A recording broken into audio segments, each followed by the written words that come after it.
But we begin tonight with a tale of two speeches, both from the same man, both from President Obama.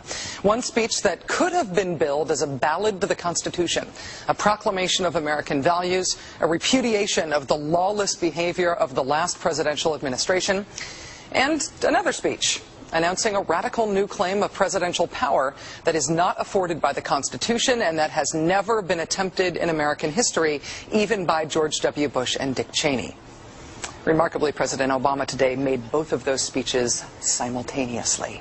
Standing inside the National Archives in front of the actual original Constitution, President Obama delivered a blistering critique of the Bush administration, in which he called their actions and their legacy literally a mess. Our government made a series of hasty decisions. Poorly planned, haphazard approach. Too often, we set those principles aside as luxuries that we could no longer afford. Our government made decisions based on fear rather than foresight. The decisions that were made over the last 8 years established an ad hoc legal approach for fighting terrorism that was neither effective nor sustainable. An ad hoc legal approach for fighting terrorism that was neither effective nor sustainable. Ouch. Then, moments later, he announced his own ad hoc legal approach for fighting terrorism. President Obama today proposed something new, something called prolonged detention. Doesn't sound that bad, right? Prolonged detention. Did you ever see the movie Minority Report? It was based on a Philip K. Dick short story. Came out in 2002. It starred Tom Cruise, remember? He played a police officer in something called the Department of Pre-Crime. Pre-crime is where people are arrested and incarcerated to prevent crimes that they have not yet committed. Mr. Marks. By mandate of the District of Columbia Pre-Crime Division, I'm placing you under arrest for the future murder of Sarah Marks and Donald Dubinos. Take place today, April 22nd, at 0800 hours and 4 minutes. No, I didn't do anything. You didn't do anything, but you're gonna. Future murder. Creepy, right? Putting somebody in jail not for what they've done, but for what you're very sure they're going to do? There may be a number of people who cannot be prosecuted for past crimes. In some cases because evidence may be tainted, but who nonetheless pose a threat to the security of the United States. We're not prosecuting them for past crimes, but we need to keep them in prison because of our expectation of their future crimes. Al-Qaeda terrorists and their affiliates are at war with the United States, and those that we capture, like other prisoners of war, must be prevented from attacking us again. Prevented. We will incarcerate people preventively. Preventive incarceration. Indefinite detention without trial. That's what this is. That's what President Obama proposed today, if you strip away the euphemisms.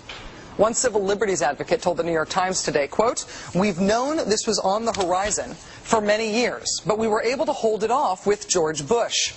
The idea that we might find ourselves fighting with the Obama administration over these powers is really stunning."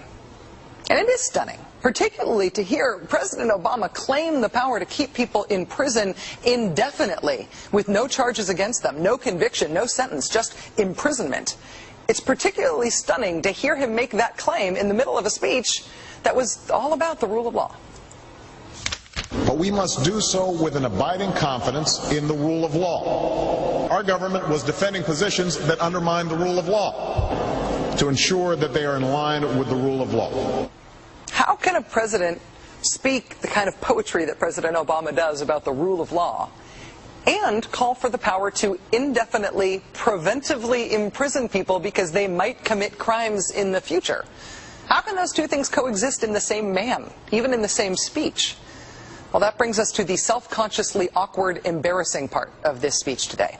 After condemning the Bush administration for what he called their ad hoc legal strategy, for trying to make things seem legal that patently weren't, this is what President Obama proposed. My administration has begun to reshape the standards that apply to ensure that they are in line with the rule of law. We must have clear, defensible, and lawful standards for those who fall into this category. We must have a thorough process of periodic review so that any prolonged detention is carefully evaluated and justified. Our goal is to construct a legitimate legal framework for the remaining Guantanamo detainees that cannot be transferred. Our goal is not to avoid a legitimate legal framework. In our constitutional system, prolonged detention should not be the decision of any one man. If and when we determine that the United States must hold individuals to keep them from carrying out an act of war, we will do so within a system that involves judicial and congressional oversight. And so going forward, my administration will work with Congress to develop an appropriate legal regime so that our efforts are consistent with our values and our Constitution. You'll construct a legal regime to make indefinite detention legal. You will, what does he say? Develop an appropriate legal regime. So you can construct a whole new system outside the courts, even outside the military commissions, so that you can indefinitely imprison people without charges. And you'll build that system from scratch. What's that somebody said about ad hoc legal strategies?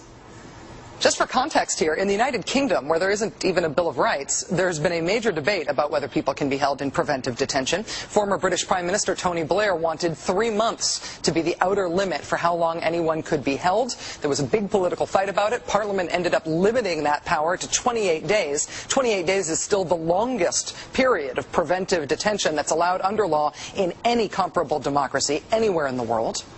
How long would President Obama's proposed preventive indefinite detention last? Well, he's not saying yet, but here's how he defines the threat that he says makes indefinite detention necessary. Right now in distant training camps and in crowded cities, there are people plotting to take American lives. That will be the case a year from now, 5 years from now, and in all probability 10 years from now. 10 years from now. So you could get arrested today and locked up without a trial, without being convicted, without being sentenced for, say, 10 years until the threat of your future criminal behavior passes. Prolonged detention, he's calling it. This was a beautiful speech from President Obama today with patriotic, moving, even poetic language about the rule of law and the Constitution, and one of the most radical proposals for defying the Constitution that we have ever heard made to the American people.